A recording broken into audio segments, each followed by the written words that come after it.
우리는 예수님의 성탄을 기다리는 대림절을 보내고 있습니다. 성탄절은 참된 하나님의 사랑이 우리에게 나타난 귀한 복된 절기입니다. 여러분, 창조주 하나님이 어떻게 인간의 몸으로 이 땅에 오실 수 있다는 말입니까? 하나님이 저와 여러분들을 너무너무 사랑하셔서 저와 여러분들 구원하러 이 땅에 오신 날이 바로 이 성탄절이다는 것입니다. 요한복음 3장 16절 17절 보니 하나님이 세상을 이처럼 사랑하사 독생자를 주었으니 이는 저를 믿는 자마다 멸망하지 않고 영생을 얻게 하려 하십니다. 하나님이 그 아들을 세상에 보내신 것은 세상을 심판하려 하심이 아니요 그로 말미암아 세상이 구원을 받게 하려 하신 것이라. 정말 하나님이 저와 여러분들 너무너무 사랑하사 저와 여러분을 구원하러, 저와 여러분들을 살리러, 저와 여러분들이 영생을 얻게 하시려고 이 땅에 오셨다라는 말씀인 것입니다. 그렇습니다. 예수님이 이 땅에 오심으로 말미암아 저와 여러분의 운명이 달라졌습니다. 죄와 사망으로 영원히 죽을 수밖에 없는 저희들이 바로 영생의 복을 얻게 되었습니다. 그리고는 질병의 저주에서 저와 여러분을 해방했습니다. 그리고 가난의 저주와 궁핍에서 저와 여러분을 구원하셨다는 것입니다. 여러분 이 세상에 살면서 힘든 일이 얼마나 많습니까? 어려운 일이 얼마나 많습니까? 그 어렵고 힘든 일 가운데서 가장 그 시련을 극복하기 어려운 것도 있다면 먹을 것이 없어서 굶는 것보다 더 힘든 것이 있을까요? 우리나라도 나라의 기관인 IMF를 통해서 그 고통을 체험을 했습니다. 수많은 기업들이 도산을 하면서 온 국민이 함께 시련을 겪었습니다. 참 그래도 은혜인 것은 말이에요. IMF를 지나면서도 그래도 저와 여러분들은 굶지는 않았지 않습니까? 놀라운 은혜요, 놀라운 축복인 것입니다. 그만큼 하나님이 이 나라를 그만큼 사랑하셨다는 믿음의 증거이기도 합니다. 어저께 목사님 대회가 저희 집에서 하룻밤을 주무시고 갔습니다. 신학교 다닐 때에 너무 힘들고 어려웠어요. 자기는 그게 먹을 것이 없어 굶은 적이 하루 이틀이 아니다고 합니다. 아니 갓난 아기를 키워야 되는데 그 갓난 아기에게만 그래도 밥을 먹이고 자기는 저녁에는 굶는 것이 태반이었다고 합니다. 그래도 신학을 공부하는 남편에게는 그 이야기를 하지 않았다는 그런 얘기를 했습니다. 엘리야 시대에 이스라엘 땅에 기근이 찾아왔습니다. 엘리야는 아왕과 상대하여 싸우면서 하나님의 뜻을 거역하고 하나님을 섬기는 귀한 백성이 바알과 아세라의 우상을 섬길 때에 하나님은 엘리야에게 가서 이런 말을 하게 합니다. 아합에게 찾아가라. 그리고 이렇게 말하랬습니다. 내 말이 없으면 이 땅에 비가 내리지 아니하리라. 누구에게? 아합 왕이 가서 그 말을 선포하고 나옵니다. 그 이후로부터 하늘에서 비가 내리지 않습니다. 그것도 얼마 기간 동안에 3년 6개월 동안에 한 방울의 비도 내리지 않았습니다. 여러분 어떻게 됐을까요? 농사를 지으신 분은 여러분 기억이 날 것입니다. 아니 날씨가 더울 때에 한 달만 비가 안 와도 어떻습니까? 다 곡식이 다 들어가는데 3년 6개월 동안에 한 방울의 비도 내리지 않은 그 상황이 어떻겠느냐. 모두 다 온 백성들이 굶주려 죽는 사람이 태반이고 그렇게 죽어가고 있는 상황이 찾아왔습니다. 그때 하나님은 엘리야에게 요단강 시내가로 가라. 다 물도 다 떨어졌으니까 그래도 물이 있는 그곳으로 보내는 거예요. 그런데 놀라운 것은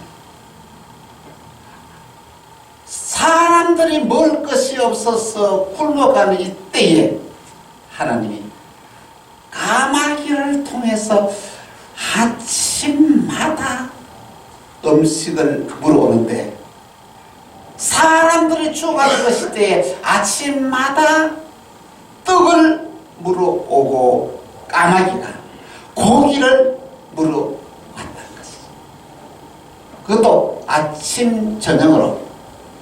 어쩌다가 한 번은 그럴 수가 있을때만은요 아침 저녁으로 만날 떡을 물어오고 고기를 물어왔어요. 이 떡과 고기가 어디서 물어왔겠습니까? 아마 왕궁에서 물어왔을 것이라 이렇게 생각을 합니다. 그래서 이렇게 지나고 있는데 시간이 지나니까 거기도 물이 말랐습니다. 하나님은 엘리야에게 그렇게 말합니다. 사르밧에 있는 경 과부에게로 가라 하면서 하나님이 사르밧으로 보냅니다. 엘리야가 사르밧에 이르러서 또 그렇게 그래 들어가는데 여러분 한 여인이 가난한 과부가 나무 가지를 줍고 있었습니다. 그때 엘리야는 말합니다. 내가 너무 목이 마르니까 물을 좀 가져달라. 그리고는 뭐라고 말합니까? 내가 너무 지금 배가 고파서 견딜 수 없으니까 나에게 한 끼의 떡을 좀 갖다 달라. 이렇게 부탁을 합니다. 여러분 가뭄이 계속되는 이 시점에서 그래도 물을 좀 달라 하는 것은 그래도 좀 납득이 갑니다. 그런데 한 끼에 먹을 떡을 갖다 달라고 이렇게 말합니다. 그런데 이 과부는 참으로 물을 떠다 주면서 이렇게 말합니다. 뭐냐면은 열왕기상 17장 12절에 이렇게 보니 이렇게 말씀한 17장 12절에 보니 이렇게 그가 이르되 당신의 하나님 여호와께 살아계심을 두고 맹세하노니 나는 떡이 없고 다만 통에 가루 웅큼과 병에 기름 좋은 뿐이라 내가 나뭇가지 둘을 주어다가 나와 그 아들을 위하여 음식을 만들어 먹고 그 후에는 죽으리라. 어떻게 아무것도 먹을 것이 없어서 마지막에 통을 탈탈 털어가지고 그 가루 조금으로 반죽을 해서 떡을 만들어 먹고 그의 아들과 함께 죽으려고 합니다. 이렇게 말을 했습니다. 이 과부에게는 떡을 구경한 지가 오래였습니다. 굶주려서 배가 고파서 견딜 수가 없습니다. 마지막으로 그 떡을 구워 먹고 이렇게 죽으려고 하는 이런 상황인데 아니요. 이 엘리야 선지자가 무슨 말을 하느냐 하면은 열왕기상 17장 13절에 이렇게 말합니다. 엘리야가 그에게 두려워하지 말고 가서 내 말대로 하려니와 먼저 그것으로 나를 위하여 작은 떡 한 개를 만들어 내기로 가져오고 그 후에 너와 내 아들을 위하여 먹으라. 여러분 마지막에 그 떡 한 조각 먹고 죽겠다는데 누가? 엘리야라는 선지자가 와서 그 떡을 빼앗아 먹는다는 게 여러분 말이 됩니까? 이 어려운 사정을 알면 어떻게든지 이 가난한 과부를 어떻게 하면은 이 기근에서 건질 수는 어떻게 도와줄 것인가를 생각하는데 그걸 마지막 먹고 죽겠다는 그 떡을 이렇게 가져오라고 이렇게 말을 해요. 이 엘리야 선지자가 정신 나간 사람 아닙니까? 그렇지 않고서는 어떻게 마지막에 그걸 먹고 죽겠다는 그것을 빼앗아 먹느냐는 것입니다. 이 여인의 입장에 보면은 엘리야는 아주 나쁜 사람. 하지만 하나님께서 이 여인의 사정을 너무 잘 알고 이 여인을 구원하려고 엘리야를 보냈습니다. 엘리야는 그 사람을 너무 잘 알았습니다. 이 딱한 현실을 보고 하나님이 그를 엘리야를 보내서 하나님이 주신 말씀을 그대로 전한 것입니다. 하나님은 이 여인의 과부가 너무 힘들어하는 모습을 보고 이 과부에게 필요를 채워주기 위해서 엘리야를 보낸다라는 말씀입니다. 그런데 엘리야는 도무지 납득이 되지 않습니다. 하나님, 그런 딱한 상황에서 어떻게 내가 그것을 요구해야 됩니까? 하나님께 반문하지 않습니다. 반문하지 않냐고 하나님이 주신 말씀대로 그대로 전했습니다. 떡을 먼저 구워서 한 조각을 나에게 먼저 가져오라. 그러는데 나머지를 너와 내 가족을 위하여 만들어 먹으라 라고 그대로 말했습니다. 여러분에게 조선의 목사 와서 그 마지막에 먹겠다 하는 걸 가지고 한쪽 배부터 먼저 가져오라 하면 어떻게 하겠습니까? 응? 지금 미쳤다고 이야기하지 않겠습니까? 그런데 여러분께서 이 여인은 엘리야의 말을 엘리야의 말로 받지 않아요. 무엇을 받았다고요? 하나님의 말씀으로 받고 그대로 순종해서 먼저 떡을 가지고 엘리야에게 갖다 주었습니다. 그리고 자기가 그 다음에 구워서 그러니까 두 사람이 먹을 걸 한 사람 세 사람이 먹어야 되니까 더 적지 않겠습니까? 적은 것을 먹고 세상에 돌아가 봤더니 놀라운 기적이 났습니다. 달달 통을 털어서 가루를 다 부어가지고 떡을 만드는데 가보니까 세상에 가루가 가득 찼어요. 기름이 조금밖에 없는 이것을 구워서 먹었는데 가보니까 기름병이 가득 차 있었다라는 것입니다. 사랑하는 성도 여러분, 오늘 우리는 이 본문의 말씀을 바라보면서 먼저 첫 번째, 이 가난한 과부가 결단할 수 없는 현실을 우리는 잘 압니다. 3년 동안이나 계속되는 가뭄과 흉년을 통해서 물 한 모금, 기름 한 방울을 내어줄 수 없는 처지였습니다. 아니, 떡을 도무지 나눌 수 없는 그런 상황이었던 것입니다. 이런 현실에서 어느 누구든지 내어놓을 수 있겠습니까? 그런데 하나님은 엘리야의 말을 선지자를 보내서 하나님이 그렇게 하라 말씀하신다 선포했습니다. 두 번째는 엘리야는 결단을 촉구합니다. 두려워하지 말고 내 것을 내게로 가져오라.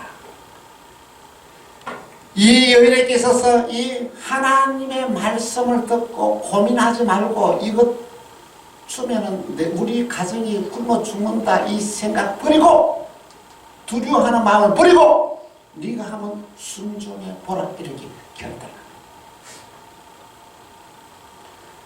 하나님이 이렇게 말씀하셨다. 열왕기상 17장 14절에 이렇게 말씀하셨다는 것. 이스라엘 하나님 여호와의 말씀이 나 여호와가 피를 지면에 내린 날까지 그 통에 가루가 떨어지지 아니하고 그 병에 기름이 없어지지 아니하리라 하셨느니라. 하나님이 그렇게 하신 말씀을 다시 선포했습니다. 이때 이 과부는 아멘! 내가 들을 수 없는 현실을 아멘! 이렇게 이 아멘을 받아들이고 행동을 했다라는 말씀인 것입니다. 그렇습니다. 그 결과 놀라운 기적이 일어났습니다. 가난한 과부는 위대한 결단을 하였습니다. 먼저 떡을 구워서 엘리야에게 갖다 주었습니다. 그랬더니 놀라운 기적이 일어났는데 열왕기상 17장 15절에서 16절 같이 시작. 그가 가서 엘리야의 말대로 하였더니 그와 엘리야와 그의 식구가 여러 날 먹었으나 여호와께서 엘리야를 통하여 하시는 말씀같이 통에 가루가 떨어지지 아니하고 병에 기름이 없어지지 아니하리라. 할렐루야. 아멘. 놀라운 기적이 일어났다. 사랑하는 성도 여러분, 우리도 신앙생활을 하면서 결단을 해야 될 때가 있습니다. 누구에게나 다 있습니다. 그 결단의 종류는 다 다릅니다. 그런데 하나님이 저와 여러분에게 무엇을 시킬 때나 무엇을 요구할 때에 우리가 결단하기 어렵습니다. 상황을 바라보고 환경을 바라보면 절대로 결단할 수가 없습니다. 그러나 하나님을 바라보면 결단할 수 있습니다. 하나님의 주시는 약속의 말씀을 믿으면 결단할 수가 있습니다. 놀라운 것은 내가 손해보는 일도, 내가 부담되는 일도, 내가 할 수 없는 일도 결단하면 길이 열리더라는 것을 저는 목회하면서 이런 체험을 많이 했어요. 여러분이 하나님을 바라보면, 하나님의 약속의 말씀을 바라보면 우리는 결단할 수가 있어요. 결단해야 기적이 납니다. 결단해야 이 믿음의 역사가 일어난다는 것입니다. 하나님은 우리가 기도하는 중에 감동을 주십니다. 이래 살아야지. 하나님 기도하는 가운데서 이렇게 하라고 이렇게 결단을 줍니다. 그렇습니다. 이 교회가 지어진 것도 기도하는 가운데 하나님 저에게 말씀하실 거예요. 뭐라고 말씀하시냐면, 왜 교회를 짓다가 그냥 수리하고 마치네. 그렇게 네가 하지 않은 것은 교인들이 믿음이 없어 그런 것이 아니라 내 믿음이 없어서 그렇다는 걸 기도하는 가운데 가르쳐주더라고요. 그래서 교회를 선포했어요. 하나님이 이 교회를 지으라고. 그래서 가만히 보니까 그 전에는 교회를 지을 수 없는 환경과 여건이었어요. 왜냐하면 교인들은 가난하고 힘들어서 헌금할 사람이 없습니다. 근데 그 전에는 은행에다가 돈을 빌리러 갔는 데에 어느 곳에서라도 돈을 빌릴 수가 없는 상황이었어요. 왜냐하면 이 건물이 복잡이 되어 있습니다. 땅은 교회로 되어 있지만 건물은 교회로 안 되어 있어요. 그래 미국으로 시카고로 갔다 이민간 장로님 앞에 되어 있었습니다. 그런데 교회를 지겠다고 이렇게 선포하고 하는 그 가운데서 미국에 있는 시카고에 있는 박정문 장로님이 와서 이 교회 건물 지분 절반을 교회에 헌납해서 깨끗이 정리가 된 거예요. 이제는 뭡니까? 이것을 담보하면 돈을 빌릴 수가 있는 거예요. 하나님이 길을 열어주는 거예요. 그런데 나는 안 하고 있었어요. 왜? 부담되니까. 수리했으면 된다고 생각했으니까. 그 말씀을 나는 믿음으로 받아들이고 아멘! 그 당시에 다시 교회 짓다고 하실 때 우리 권사도 알지만 교인들 중에서 한 사람도 찬성하는 사람이 없었어요. 다 반대했어요. 근데 하나님 말씀하시다. 일어났어. 여러분 걱정하지 마십시오. 네. 다시 헌금하라 한 일이 없습니다. 여러분 손뼉만 치십시오. 제가 그렇게 이야기했죠? 그래야 맞습니다. 그 결단이 교회를 지어야 되는 결단. 그 순간에 하나님 나에게 줬어요. 그래서 이렇습니다. 이 교회는 내가 지은 게 아닙니다. 누가 지었다고요? 하나님이 지켰어요.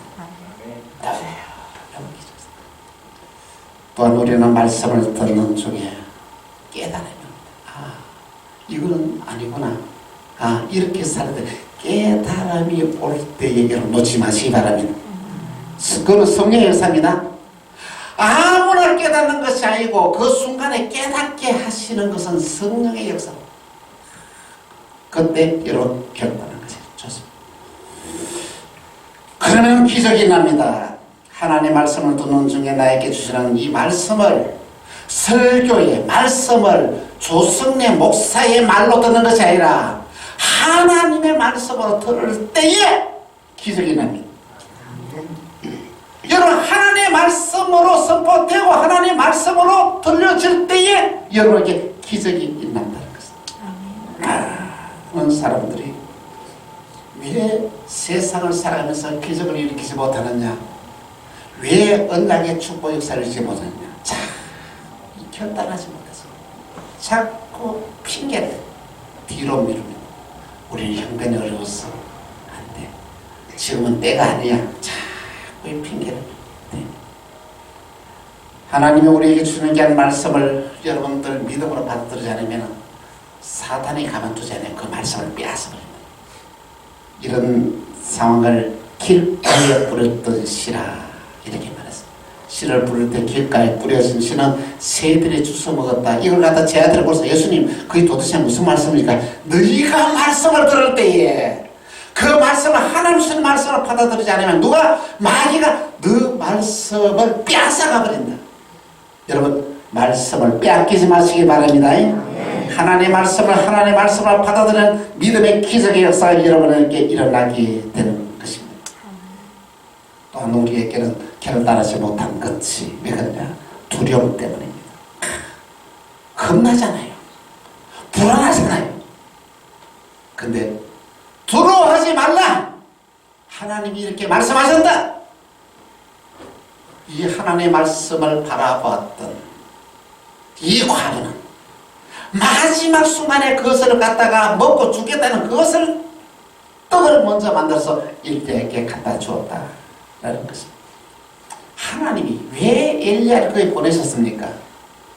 그 가정의 형편을 보시고 그 가정의 식구들을 살리기 위해서 엘리야를 이 과부에게 보냈다라는 것입니다. 그렇습니다.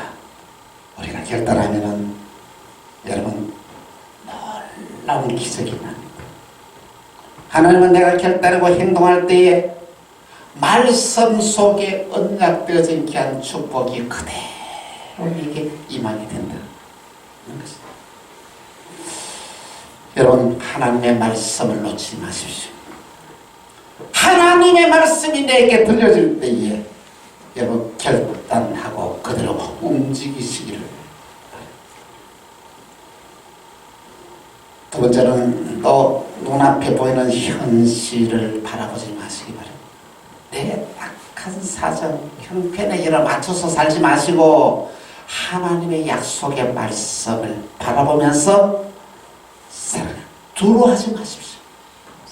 겁내지 마십시오. 불안해하지 마십시오. 하나님은 여러분에게 두려움을 즐겨주시오. 하나님은 여러분에게 큰 은혜를 더하여 주십니다. 하나님의 은혜라는 것은 값없이 주시는 하나님의 귀한 선물인데 오늘 저와 여러분의 필요한 모든 것을 다 하나님이 준비하고 계신다는 것이죠. 여러분의 인생에 필요한 모든 걸 하나님 다 준비하고 있다는 것입니다. 오늘 저와 여러분의 믿음으로 결단하면 하나님이 그것이 저와 여러분에게 그대로 보내준다는 것입니다. 이 놀라운 사실을 믿음으로 받아들이기를 바랍니다. 결단하고 행동하는 자에게 하나님은 채우시는 복을 다 부족한 것을 채워주십니다. 언제까지? 그 그 땅의 기근이 끝날 때까지. 놀라면서 뭐니 이게 이것이 계속 채워졌는데 언제 끝났습니까? 하나님의 앞에서 이 흉년이 끝나고 난 뒤에 그 다음에 농사가 지고 난 뒤에 추수를 거둘 때 그때까지 계속 채워졌습니다. 그 이후에는 채워지지 않았습니다. 왜요? 그 이후에는 어떻습니까? 자기 스스로 노력해서 일해서 생활하게 하지 하나님이 기적으로 살게 하지 않습니다. 그 한평생 계속 채워지지 아니하고 그때까지였습니다. 오늘 저와 여러분이 위기를 당하고 어려움을 당하고 신앙을 당할 때 그것을 극복할 때까지 하나님이 필요를 공급해 주십니다. 아멘. 부족한 것을 채워주십니다. 아멘. 모든 삶을 넉넉하게 하십니다. 아멘. 그리고 오늘 저와 여러분에게 그 능력을 우리에게 주어서 우리가 열심히 노력하고 땀 흘리고 일해서 어떤 삶? 이런 풍성한 축복의 삶을 살게 하신다는 말씀인 것입니다. 이제 2019년도가 이제 몇 주 남지 않았습니다. 여러분 2020년도에는 여러분 어떤 삶을 살기를 바랍니까? 이 가난한 과부의 가정에 임하였던 채워지는 은혜 축복이 여러분의 가정에 충만하길 바랍니다. 여러분의 삶의 현장에 일어나길 바랍니다. 여러분의 사업의 현장에 일어나기를 바랍니다. 이 처음의 역사가 그냥 주여 주십시오 믿습니다 하고 기도할 때 이루어지는 것이 아니라 어떻게 해요? 엘리야의 말을 순종할 때에 일어났습니다. 이 여인이 결단할 때에 일어났습니다. 여러분 다가오는 2020년도에는 여러분 우리도 한번 결단하십시다. 주일 성수를 한번 결단해 보십시다. 2020년도에는 내가 한 주도 빠지지 아니하고. 그리고 두 번째로 여러분 어떻습니까? 늘 2020년도에는 내가 불평하지 아니하고 감사하면서 살리라. 네? 여러분 정말 감사하는 삶을 한번 살아보십시오.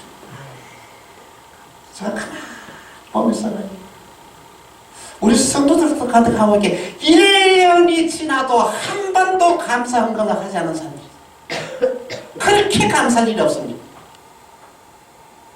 한번 감사해요. 감사해요. 왜 감사를 그냥 넘깁니까? 하나님 감사합니다라고 한번 보여보세요. 저는 11절을 공부하겠습니다. 왜? 하나님 약속했으니까. 뭐라고 약속했어요?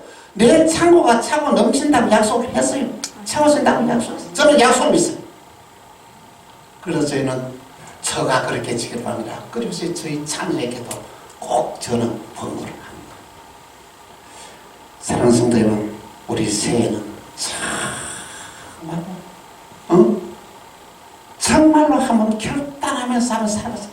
내 형편 어려운 환경을 바라보지 말고 주님이 주시는 약속을 바라보고 주님이 주시는 이 말씀을 믿음으로 한번 받아버리고 행동에 한번 옮겨보자는 것을. 특별히 2020년도 여러분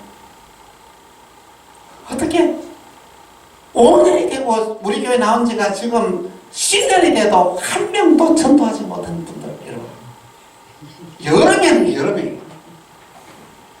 2020년 그래도 내가 한 명 전도하리라 한번 결단해보자. 여러분 여러분이 한 명만 딱 전도하면 가득 차겠죠? 응? 네. 한 명 한번 전도해보자. 아니 2019년도 가기 전에 한 명 한번 전도해보자. 한번 결단해보십시오. 우리의 믿음의 결단이 여러분의 삶의 운명이 바꿔지는 역사가 나길 바랍니다. 부족함이 채워진 역사가 나길 바랍니다. 믿음의 기적이 여러분의 가정마다 일어나기를 주 예수의 이름으로 축원합니다. 기도합시다. 주님 감사합니다.